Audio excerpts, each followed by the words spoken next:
Hi guys, welcome back to the channel. Today I'm going to show you how to make these really cool Rice Krispie triangular pop things. So to start off with, we're going to make a really simple Rice Krispie base. So this is really simple, it's just butter. We're going to melt that in a very large pan because we're going to make all the mixtures here. Over about a medium heat, it'll take a few minutes. You just want it to be completely melted and smooth.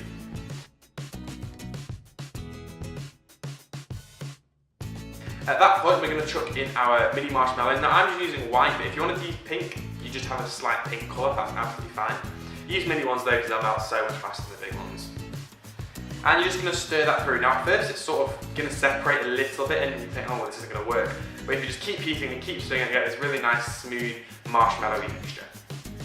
So once that's completely smooth and melted, take that off of the heat and we're going to add in our Rice Krispies and just stir it all. It's so simple. You do want to work quite quickly here because that marshmallow is going to start to set straight away. Once it's all combined, I'm going to chuck in some like pink little sprinkles and just stir those through. This is completely optional, and of course you could use any other sort of sprinkles you want. Now I've got an 8-inch cake tin and I've liberally buttered that so it's not going to stick. And I'm just going to tumble out all of that Rice Krispie mixture into the tin.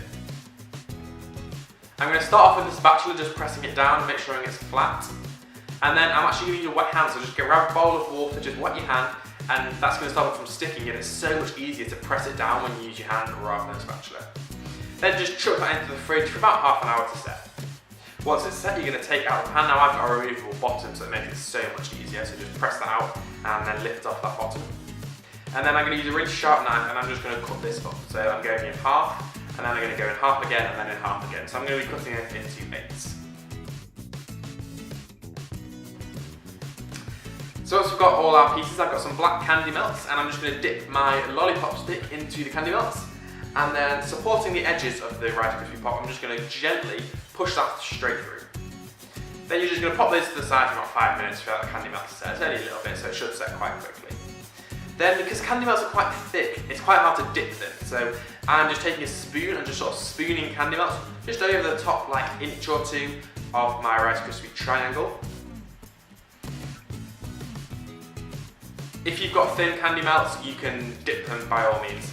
Then I'm just taking a butter knife and I'm just using the flat edge of it just to sort of scrape off each side to make it look like it's been dipped. Then set this aside for about 10 minutes to set. Then I've just got some pink chocolate and I'm just going to drizzle that all over. And then I thought I might do a few little blobs at the bottom half just to add a bit of interest. And then finally finish it off with a few more of those little pink sprinkles. And that's literally it. Now these Rice Krispie Pops are delicious. I mean, it's Rice Krispie cheese, what's not to like? But I just make them quite big. So in future, I'd probably have cut them in half again. Thank you guys so much for watching. If you've loved this video, give it a thumbs up. You can subscribe if you're not already. You can click here to see my last video and here to see a video randomly selected by YouTube for you.